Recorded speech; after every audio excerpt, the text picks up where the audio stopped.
All right, good morning. We are doing the STEM challenge. I'm super excited about this. So we're going to start with simple.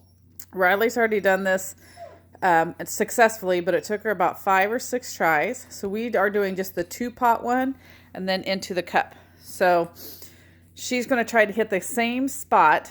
I'm going to give her 4 ping pong balls to try to make it. If you notice, my second pot is kind of at an angle because of the handle, so make sure you account for that, because it will bounce differently with the angle. So I'm going to scoot back just a tiny bit. All right. Okay. There's the cup. All right, Riley, go. Nope. I missed. Almost. No. Okay. I'm doing another one. She's going to try again. I'm doing this again.